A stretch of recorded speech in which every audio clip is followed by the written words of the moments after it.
Bismillahirrahmanirrahim. Assalamualaikum warahmatullahi wabarakatuh. Halo anak-anakku kelas 6, bagaimana kabar kalian hari ini? Semoga semakin baik ya, semakin semangat belajar, dan tentu saja selalu dalam lindungan Allah. Amin Allahumma amin. Oke anak-anak, hari ini jumpa lagi dengan Bu Tuti. Kita akan belajar bersama pelajaran IPS. Yuk, siapkan buku paket kalian. Kali ini kita belajar bab 2. Nah, kita mulai dulu dengan membaca basmalah bersama ya. Bismillahirrahmanirrahim. Semoga dengan pembacaan basmalah tadi kita diberi kemudahan dalam memahami materi pelajaran. Oke anak-anak, jangan lupa nanti setiap slide yang Bu Tuti tampilkan dicatat dalam buku catatan IPS kalian. Yuk, siap ya?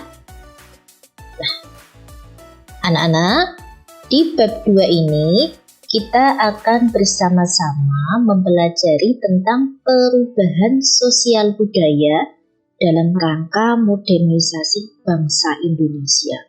Wow, judulnya panjang ya anak-anak ya. Apa sih ini? Nah, anak-anak, perubahan sosial budaya ini maksudnya dalam kehidupan dari waktu ke waktu pasti akan mengalami perubahan. Perubahan sosial itu maksudnya bagaimana kita berinteraksi dengan orang lain. Budaya itu sesuatu yang menjadi kebiasaan kita sehari-hari. Nah, sedangkan modernisasi itu perubahan masyarakat dari keadaan yang masih tradisional menuju masyarakat yang sudah modern. Itu namanya modernisasi. Jadi modernisasi menuju dari yang tradisional ke sesuatu yang modern. Tentu saja modernisasi ini sangat dipengaruhi oleh kemajuan teknologi. Nah, kemajuan teknologi ini membuat jarak waktu itu seolah-olah tidak ada. Nah, kondisi seperti ini mendorong terjadinya globalisasi. Wow, istilah apa lagi itu? Yuk, kita cari tahu apa itu globalisasi.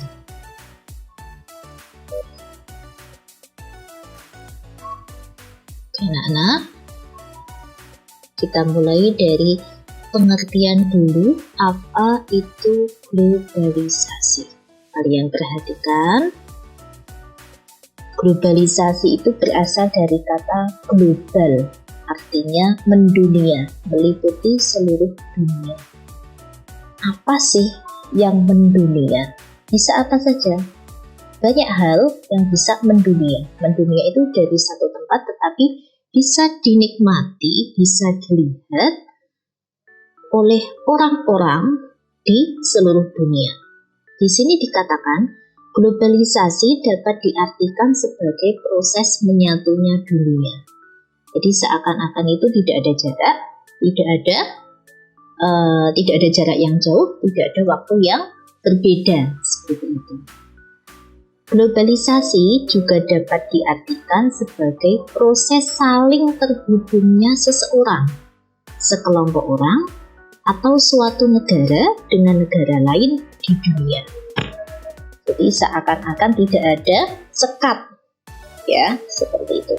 Misalnya, ini contoh yang paling mudah.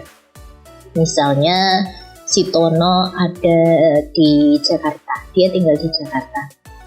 Ibunya suatu ketika pergi haji di Mekah. Nah, itu sebenarnya ada jarak yang jauh. Tapi karena globalisasi, karena pengaruh global, si Tono dan ibunya bisa berkomunikasi dengan mudah. Itu adalah salah satu contoh globalisasi. Oke anak-anak, kita perhatikan selanjutnya. Oke anak-anak, lalu apa saja hal yang bisa membuktikan bahwa globalisasi itu ada. Yuk kita lihat slide berikutnya. Yang pertama, anak-anak, adanya globalisasi bisa dilihat dari bidang komunikasi. Nah, anak-anak, pada zaman modern seperti sekarang ini, komunikasi sangat mudah untuk dilakukan. Asalkan kita punya alatnya, seperti itu ya. Kita bisa berkomunikasi lewat telepon kita. Tidak hanya lewat suara saja, tetapi kita bisa bertatap muka melalui video call. Kalau zaman dahulu, kita tidak bisa berkomunikasi semudah itu. Orang zaman dahulu berkomunikasi lewat surat. Ya. Surat itu aja, nanti sampainya ke tempat tujuan itu dalam waktu tertentu yang cukup lama. Nah, kemudian semakin berkembang teknologinya, akhirnya komunikasi menjadi lebih mudah. Ini adalah salah satu bukti nyata adanya globalisasi. Selain itu, selain komunikasi semacam ini, kita bisa melihat siaran langsung. Iya, lewat satelit ya anak-anak ya. Kita bisa melihat tayangan dari negara lain dengan sangat mudah. Walaupun jaraknya jauh, waktunya berbeda. Seperti itu. Oke anak-anak. Bukti yang lain adalah di bidang pariwisata. Nah, apa ini maksudnya? Anak-anak, orang-orang zaman sekarang di zaman modern ini bisa berwisata ke tempat-tempat yang bahkan sebelumnya dia tidak tahu. Nah, tetapi karena ada transportasi yang mudah, ada komunikasi, bisa tahu lewat satelit tadi, bisa bisa melihat dari tayangan internet, kemudian bisa mengetahui tempat-tempat pariwisata yang sebelumnya sama sekali tidak diketahui. Nah, ini ya. Jadi sangat mudah untuk melakukan kegiatan pariwisata. Oke. Selanjutnya, bukti apa lagi? Kita lihat. Ada di bidang periklanan. Nah, anak-anak, ini ya, kita bisa tahu tadi tempat wisata, kemudian kita bisa tahu berbagai macam produk dari mana? Dari iklan. Nah, iklan bentuknya bermacam-macam ya. Karena adanya iklan itu, ya, kita akhirnya tertarik ya. Ada promosi, apalagi jika iklan yang digunakan adalah iklan yang melibatkan misalnya bintang iklan yang terkemuka, seperti itu. Nah, karena periklanannya ini juga maju anak-anak, sehingga sangat memudahkan. Jadi ada perusahaan-perusahaan untuk menawarkan jasa, menawarkan barang. Kita misalnya bisa mengetahui, misalnya kita bisa tahu Disneyland di sana bagaimana. Nah, ada iklan. Jadi tidak perlu kita mengunjungi dulu. Kita dari iklan tadi sudah bisa mengetahui. Oke. Bukti globalisasi selanjutnya adalah di bidang transportasi. Wow, ini yang sangat terasa anak-anak ya.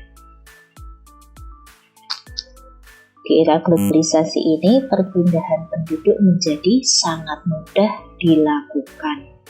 Perkembangan di bidang transportasi memudahkan migrasi penduduk dari suatu negara ke negara lain. Maksudnya migrasi adalah perpindahan tadi ya. Jadi kalau kita mau pergi ke suatu tempat, ada banyak pilihan moda transportasi. Bahkan sekarang kalau kita pergi ke luar negeri pun tidak membutuhkan waktu yang sangat lama. Ya, prosesnya pun tidak terlalu sulit. Maka orang-orang sekarang tidak perlu repot-repot jika mau bepergian ke suatu tempat untuk mengurus suatu urusan. Nah, hal ini mempercepat terjadinya globalisasi. Misalnya saja, kita mempunyai sebuah produk ya. Kamu bisa mempromosikan, kemudian menjual produkmu, tentu saja membutuhkan alat transportasi. Nah, kalau dulu hanya bisa dipasarkan di satu tempat yang dekat, nah, ini bisa dipasarkan bahkan sampai ke luar negeri karena adanya transportasi yang mudah dan beragam. Seperti itu ya. Oke. Nah, anak-anak, sepertinya globalisasi ini sangat memudahkan kita. Nah, tentu saja begitu, ada mudahnya tetapi juga ada sesuatu yang dampak buruknya. Mari kita lihat dampak globalisasi yang pertama ada pada gaya hidup, lifestyle ya. Seperti itu. Apa sih gaya hidup? Gaya hidup ini yang terlihat, sangat terlihat anak-anak, kita meniru budaya dari orang-orang barat. Nah, ada salah satu budaya yang positif ya, yang sekarang berkembang di Indonesia, itu meniru budaya menghargai waktu. Ini banyak sekali dicontohkan oleh negara-negara barat dan orang-orang Jepang. Akhirnya kita bisa melihat di kantor-kantor ada mesin presensi seperti itu yang sudah sangat modern dengan presensi sidik jari, kemudian presensi dari raut muka seperti itu kan anak-anak ya. Ini salah satu contoh dari dampak dari globalisasi. Ini dampak yang bagus, gaya hidup yang baik. Tetapi ada juga gaya hidup yang kurang baik ya, yang akhirnya ditiru oleh masyarakat Indonesia. Nah, mari kita lihat.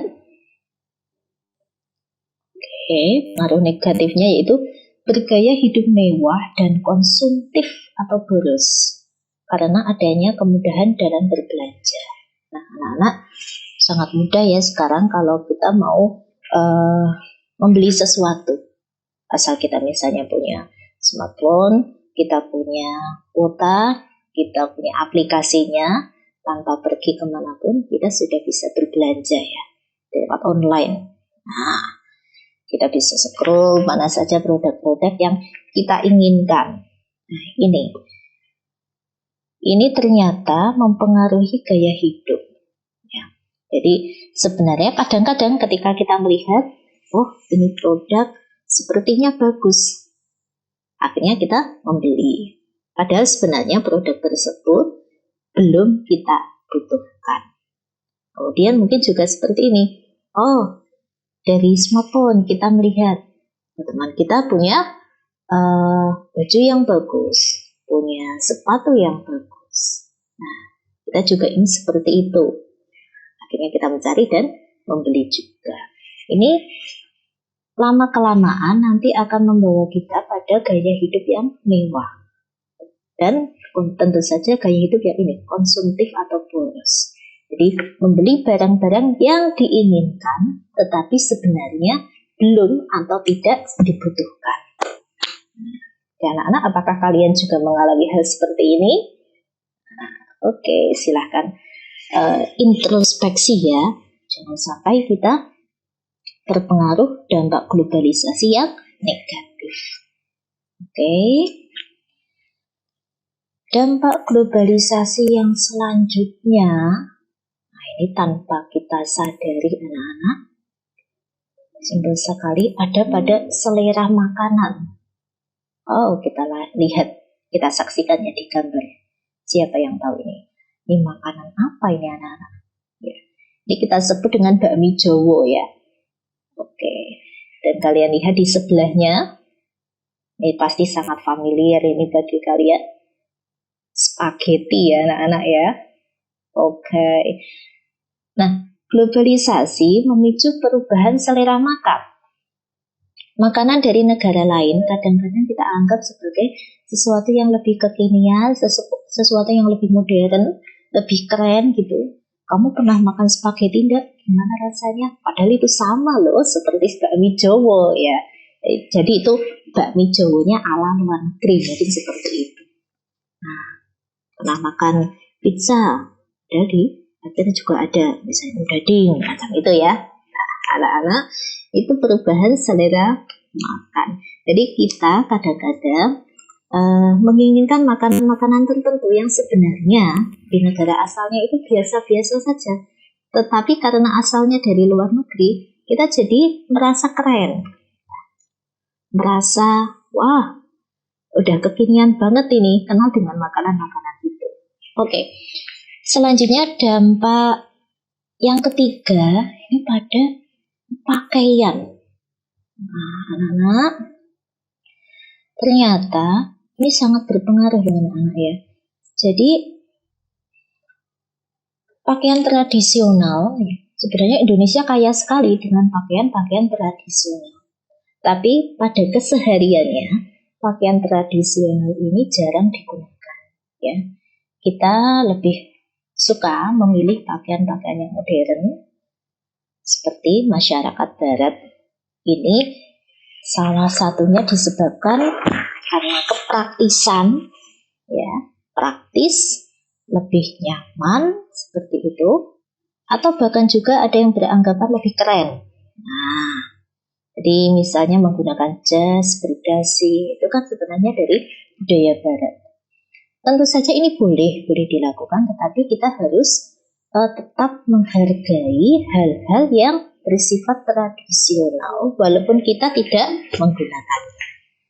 Oke anak-anak, dampak berikutnya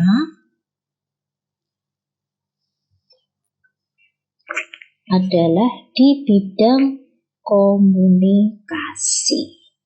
Tadi sudah Bu Tutik sampaikan ya.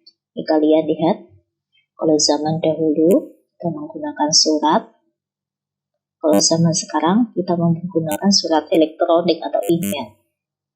Nah, kemajuan alat komunikasi membuat kita tidak perlu bertemu langsung dengan orang lain untuk berkomunikasi. Kita bisa ngobrol, bisa ketemu lewat dunia maya kapan saja, di mana saja.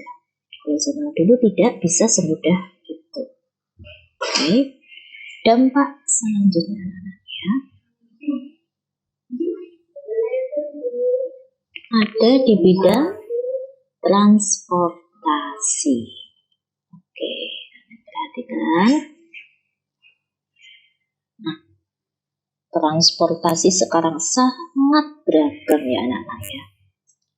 Kita bisa mendatangi suatu tempat dalam waktu yang singkat dengan cara yang mudah. Ya, kalau zaman dulu orang bepergian naik haji itu membutuhkan waktu beberapa bulan, tapi kalau zaman sekarang sangat mudah ya anak-anak, ini luar biasa. Jadi dampak positifnya banyak, tetapi juga ada dampak negatifnya. Nah, dampak negatifnya karena semakin banyak orang yang memiliki alat transportasi sendiri, alat transportasi pribadi, maka menyebabkan jalan raya menjadi macet, kemudian polusi udara juga semakin meningkat. Seperti itu. Oke.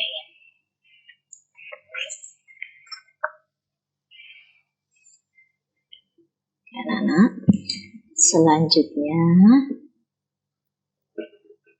ternyata selain 5 dampak tadi, globalisasi ini juga menimbulkan atau memicu perusahaan asing akhirnya beramai-ramai mendirikan perusahaannya di Indonesia. Di perusahaan asing bermunculan di Indonesia. Ternyata ada beberapa sebab. Kenapa sih bisa seperti itu? Kok boleh? Boleh. Ini namanya sekarang ini disebut pasar bebas.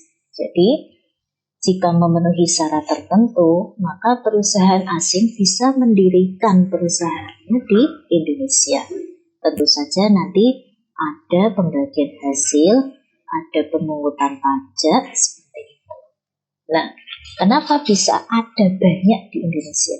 Yang pertama ada ketersediaan bahan baku yang melimpah. Jadi yang luar biasa dari Indonesia anak-anak. Jadi Indonesia ini mempunyai banyak bahan baku. Nah, perusahaan asing membutuhkan bahan baku itu. Daripada mengambil bahan baku dari Indonesia kemudian dibawa ke tempat asalnya, mendirikan perusahaan asing di Indonesia ini lebih menguntungkan.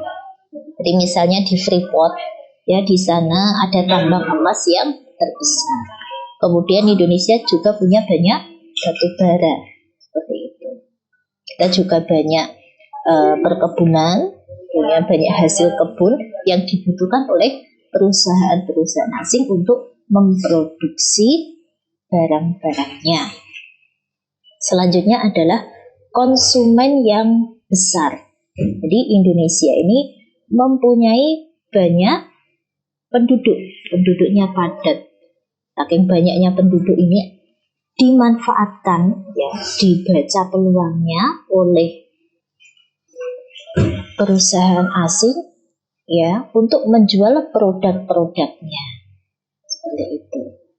Selanjutnya, selain untuk menjual produknya, ternyata penduduk yang besar ini bisa dimanfaatkan, diberdayakan sebagai tenaga kerja. Nah, dan yang terakhir adalah stabilitas keamanan. Jadi di Indonesia ini alhamdulillah karena kondisinya kondusif anak-anak, jadi perusahaan asing ini beramai-ramai, ya, menginvestasikan usahanya di Indonesia. Oke. Nah, lalu apa keuntungannya? Meskipun sepertinya, wah, kenapa perusahaan asing diizinkan berdiri ya di Indonesia? Nanti kita gimana dong perusahaan-perusahaan Indonesia? Ternyata ada beberapa keuntungan anak-anak. Yang pertama, menyediakan lapangan pekerjaan. Jadi ada perusahaan asing di situ, kita bisa, orang-orang Indonesia bisa bekerja di sana. Nah, mempunyai pekerjaan. Selanjutnya, meningkatkan pendapatan negara melalui pajak. Dari pajak ini, Indonesia bisa melakukan pembangunan, seperti itu. Yang terakhir adalah meningkatkan penguasaan teknologi atau dikenal sebagai alih teknologi. Jadi, dari orang-orang luar negeri, tenaga-tenaga terlatih luar negeri, orang-orang Indonesia bisa belajar, kemudian bisa mengembangkan.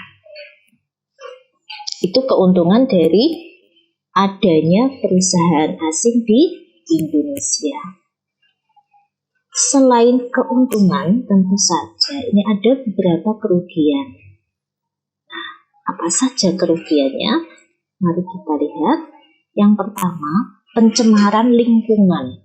Jadi, semakin banyak pabrik, semakin banyak perusahaan, semakin banyak pula pencemaran lingkungannya. Apalagi jika tidak diolah dengan baik. Nah, ini. Kemudian ada peralihan fungsi lahan. Jadi lahan pertanian di Indonesia itu semakin lama semakin berkurang karena banyak digunakan untuk satu, misalnya mendirikan pabrik, kemudian dialihfungsikan menjadi perkebunan karet atau perkebunan kelapa sawit. Nah, ini yang banyak terjadi.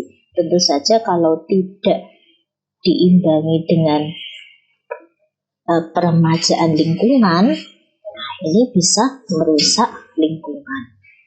Kemudian yang terakhir ada pembagian keuntungan dengan negara lain. Nah, karena bukan milik Indonesia sendiri, tentu saja nanti kalau ada keuntungan dari perusahaan itu pasti dibagi, ya, tidak semata-mata untuk Indonesia karena bukan milik Indonesia. Maka anak-anak Nanti kalau kalian sudah besar, punya usaha sendiri ya, jadi bahkan kalau bisa dirikanlah usaha di negara lain. Seperti itu. Jadi tuan di negeri sendiri. Oke. Nah, melihat globalisasi yang seperti ini, kemudian dampak-dampaknya, tentu saja kita harus mempunyai sikap yang tepat. Kita harus bersikap bijak. Tidak boleh kita menolak mentah-mentah misalnya adanya globalisasi. Wah, tidak setuju Bu, globalisasi seperti ini. Tetapi juga tidak boleh seperti ini. Wah, globalisasi sangat bermanfaat. Jadi kita ikuti saja. Kita harus bersikap bijak. Yang baik kita ambil dan yang tidak baik tentu saja tidak kita ambil. Nah, apa sikap yang perlu kita lakukan atau kita kembangkan ya agar globalisasi yang negatif tadi tidak mempengaruhi kehidupan kita? Yang pertama anak-anak, ini gemar mengunjungi kerabat dan tetangga. Nah, ini simpel sekali. Nah, dengan berkunjung berarti kita mengembangkan sikap sosial kita, ya. Walaupun dari smartphone kita juga bisa mengetahui kabar, ya, mengetahui kondisi. Tetapi dengan berkunjung, nah ini bisa mempererat tali silaturahim. Oke, yang kedua, mengurangi penggunaan smartphone. Nah, ini anak-anak. Nah, ini selain tidak baik untuk kesehatan, kalau kalian terlalu lama menggunakan smartphone ini ya, itu juga tidak baik bagi kesehatan mental. Ya, ini harus dikurangi. Paling tidak, misalnya setelah 15 menit kalian olahragakan mata, melihat sesuatu yang hijau, kemudian beraktivitas fisik, bermain ya, bermain itu lebih bagus daripada kalian menggunakan smartphone seharian. Seperti itu. Jadi harus diimbangi. Tidak langsung mengalihkan itu tidak ya, tetapi mengurangi seperti itu. Nah, selanjutnya adalah gemar melakukan kegiatan kemasyarakatan. Jadi kita hidup di tengah masyarakat, tentu saja kita harus bergaul dengan tetangga, dengan teman, seperti itu. Jadi tidak selalu di rumah, kemudian main di internet ya, mungkin sampai lama seperti itu, tetapi gemarlah bermasyarakat. Oke anak-anak, ini tadi di sosial ya, sosial itu di tengah masyarakat yang beberapa hal yang perlu kita lakukan. Selanjutnya, perubahan budaya itu kebiasaan. Nah, apa yang harus kita lakukan? Yang pertama, menjauhi gaya hidup konsumtif dan mewah. Nah, yang perlu kalian ingat, jika kalian membutuhkan sesuatu, ya, menginginkan sesuatu, ya, ingat, belilah sesuatu yang kalian butuhkan, bukan sesuatu yang kalian inginkan. Ya, kalau kalian ingin, pasti inginnya sesuatu yang banyak sekali. Nanti bisa boros, ya, boros atau konsumtif. Selanjutnya, lebih mencintai budaya bangsa sendiri daripada budaya asing. Boleh kita mengagumi budaya asing, ya.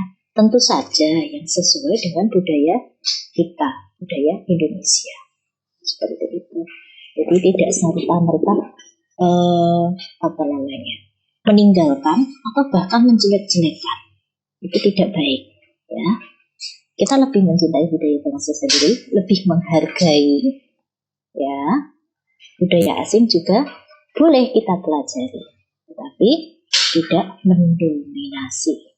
Ya, budaya asing pun harus kita pilah dan pilih mana yang sesuai dengan budaya kita. Seperti itu. Kemudian mencintai produk dalam negeri.